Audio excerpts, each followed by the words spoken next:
Sir Adani power का है जो मैंने रिसेंटली लिया है हम्म 278 पे, तो ये तब से ही कम जा रहा है।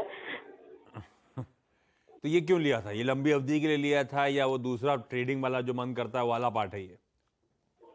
सर शॉर्ट टर्म के लिए लिया था, लॉन्ग टर्म के लिए तो तो नहीं है। ट्रेडिंग वेडिंग जब करते हो स्टॉप लॉस लगाते हो सुखदीप मैम? मैं कभी नहीं लगाते।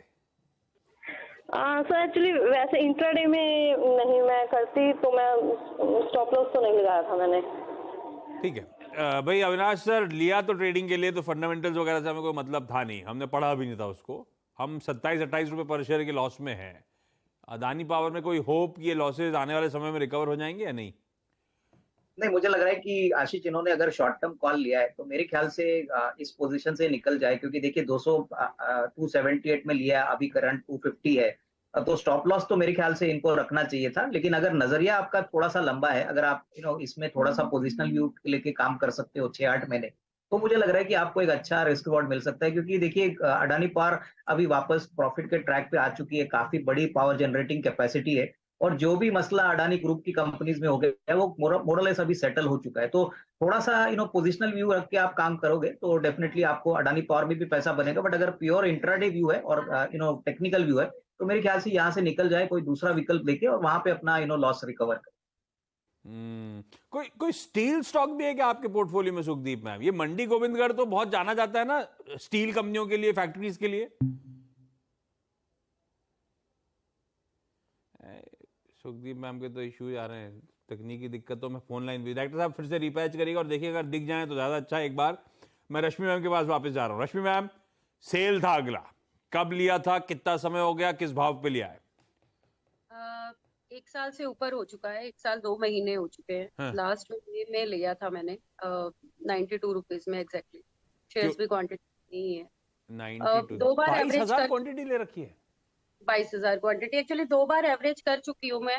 मैंने फर्स्ट टाइम जो है वो 112 की मेरी खरीद थी, और उसके बाद मैंने इसको एवरेज किया। उस पे मैंने और आई थिंक 10,000 15,000 शेयर्स मैंने और डाले थे, और ये एवरेज मेरी निकल के 92 आई थी। अभी मैं फिर से और सोच रही हूँ डालू नहीं डालू, बस इसीलिए आपसे पूछना था। थोड़ी कसर बची, कंपनी खरीद लेना आप। बाय एवरेज करते करते 22,000 शेयर तो रख ही लिए आपने, अभी भी मन कर रहा है एवरेज करने। ये क्यों लिया था? ये फंडामेंटल कॉल था कि लंबी अवधि के लिए बहुत अच्छा है सेल, या तकनीकी लग रहा था कि आपको कमा के दे देगा? हाँ, लास्ट टाइम जब भाव काफी बढ़ रहा था इसका, जब मैंने 112 की खरीद थी, 130 से पहले टच होकर के नीचे आया था ये। हाँ। तो मैंने सोचा कि अभी फिर जाएगा, फंडामेंटली उस वक्त स्ट्रांग दिख रहा था ये। बट अचानक से चाइना की कुछ मार्केट जिसमें स्टील का कुछ, तब से ये गिरना शुरू हुआ। गिरते गिरते ये 81 से 85, उसके ऊपर तो मैंने इसको पिछले 86 इसके ऊपर देखा ही नहीं। तो मैं वही सोचती हूँ कि इसमें और एवरेज करके इसकी एवरेज 85 लेके आऊं, नहीं लेके आऊं, या कहीं और डालूं, क्योंकि अभी मैंने दूसरे में डाला हुआ है। तो समझ में बिल्कुल कंफ्यूजन है इसमें। मैं लूजिंग ट्रेड को इतना एग्रेसिवली बस ऐसे एवरेज नहीं करना चाहिए। अब वो लूज ट्रेड में लॉस होता चला गया और माल भर गया 22,000 शेयरों का, 8-8.25 रुपए पर शेयर का लॉस।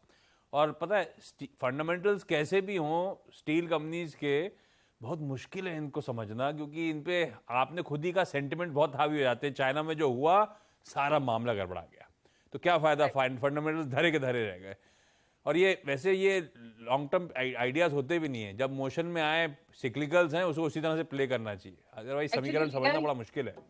भाई अविनाश सर 22,000 आप कुछ कह रहे हो? सॉरी रश्मि मैम बोलो। मैंने एक्चुअली लिया इसीलिए ही था कि जैसे ही एवरेज से ऊपर जाएगा, लाइक 92 से 98 99, तो मैं इसको बेच दूंगी। हाँ, आदमी एवरेज इसी उम्मीद में करता है लेकिन आता नहीं है। दिक्कत ये है अविनाश सर 22,000 शेयर एवरेज अब एक्यूमुलेट करते करते 92 का है, अभी भी 8-10 रुपए 8-9 रुपए दूर है भाव। क्या करना चाहिए मुझे भाई सेल में? बिल्कुल आशीष, आपने सही कहा कि बहुत बड़ी क्वांटिटी इन्होंने एवरेज कर दी है। मैं इनको यही राय दूंगा कि देखिए मेटल सेक्टर में, जैसे आशीष ने भी कहा, हमारा भी मानना है कि मेटल सेक्टर अगले 6-8 महीने के लिए बहुत चैलेंजिंग रहेगा, क्योंकि चाइना काफी दिक्कतें से गुजर रहा है। जब तक चाइना मेटल मार्केट में उतरता नहीं है तब तक कोई बड़ी लंबी तेजी इन द नियर टर्म बनेगी नहीं। मेरे ख्याल से आपको अगर पैसा बनाना है इस ट्रेड से, तो एटलीस्ट 50% एग्जिट करके कोई दूसरे विकल्प में जाइए। जैसे कि आईडीएफसी फर्स्ट 70-72 रुपए में मिल रहा है, यहाँ पे रिस्क रिवॉर्ड बहुत अच्छा है, आपका जो भी लॉस है वो आप रिकवर कर सकते हो, लेकिन सेल से उम्मीद रखना अगले 6-8 महीने में आपको 92, 94 मिलना, ये थोड़ा सा मुश्किल वाला मामला है। और आपकी क्वांटिटी भी बड़ी, तो 50% एटलीस्ट निकालिए, आईडीएफसी फर्स्ट के शेयर खरीद लीजिए, वहां पे मुझे लग रहा है कि काफी अच्छा मोमेंटम है, बिजनेस अच्छा है, जहां पे आपको एक अच्छा रिस्क रिवॉर्ड मिलेगा, तो उस पॉइंट ऑफ व्यू से ये अच्छी स्ट्रेटेजी बनेगी आपकी।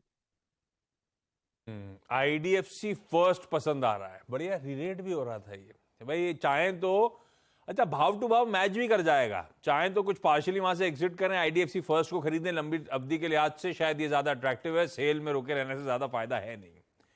तो जो फंडामेंटली स्ट्रांग है उस पर फिर भी भाव लगाया जा सकता है, आप कॉल लीजिए मैम, स्विच करने का मन बना सकते हो। कुछ आप क्वेश्चन मार्क सा दिख रहा है आपके चेहरे पे, और कुछ पूछना चाहते हो आप क्या इस बारे में?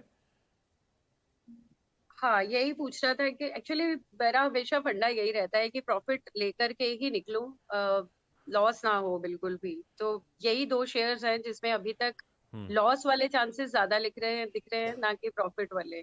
नहीं, हम सबका फंडा यही रहता है, पर हमारा फंडा है, जरूरी नहीं मार्केट्स हमारे थॉट प्रोसेस को रिस्पेक्ट करे। कभी कभी हर आदमी गलत पड़ता है, I'm sure अविनाश जी खुद भी गलत पड़े होंगे बाजार में, हर आदमी सीखता है बाजार से, अड़ी नहीं रखने का, है ना, बाजार नहीं तो सब ले जाएगा। आप हो सकता है रुको, हो सकता है भाव ऊपर आ जाए, पर हमारे पास कोई इस समय लॉजिक नहीं है उस चीज को प्रूव करने का ना, तो हम अड़ी रखेंगे और निकलना तभी है जब ऊपर जाएगा, तब तो मामला गड़बड़ा जाएगा। या तो आप स्टॉप लॉस लगाओ। अविनाश जी कोई स्टॉप लॉस है क्या सेल में? सेल कहां खड़ा, डायरेक्टर साहब को चार्ट खड़ा करना जरा स्क्रीन पे। आशीष, मुझे लग रहा है कि देखिए स्टॉप लॉस का तो सवाल उठता नहीं, क्योंकि इन्होंने डिलीवरी ली है, बड़ी पोजीशन ली है। मेरे ख्याल से देखिए अपना जो लॉस है वो थोड़ा सा कवर कर लीजिए, क्योंकि डिफिकल्ट होता है अभी लॉस को काटना, कोई मुश्किल आसान बात नहीं होती, लेकिन अगर आप अभी काटोगे तो आपको डेफिनेटली दूसरे विकल्प में पैसा बनाने का स्कोप मिलेगा। देखिए बाजार में गलतियां सबसे होती है, ऐसा नहीं कि आपसे ही होती है, लेकिन गलती को सुधारने का जो समय होता है वो राइट समय होता है। तो मेरे ख्याल से आपका मिस्टेक आप जल्दी रियलाइज करोगे और उसको रिकवर करोगे, तो मेरे ख्याल से अगले 6-8 महीने में आपको एक अच्छी अपसाइड आईडीएफसी फर्स्ट बैंक में मिलेगी। तो एटलीस्ट 50% बुक कर लीजिए, बैलेंस मैं समझता हूँ 6-8 महीने के बाद रिकवरी मेटल के मार्केट में होगी, तो आपको डेफिनेटली सेल के शेयर्स में अच्छी खासी अपसाइड मिलेगी। बता दें कि मनी कंट्रोल पर दिए गए विचार एक्सपर्ट्स के अपने निजी विचार होते हैं, वेबसाइट या मैनेजमेंट इसके लिए उत्तरदायी नहीं है। यूजर्स को मनी कंट्रोल की सलाह है कि कोई भी निवेश निर्णय लेने से पहले सर्टिफाइड एक्सपर्ट की सलाह लें।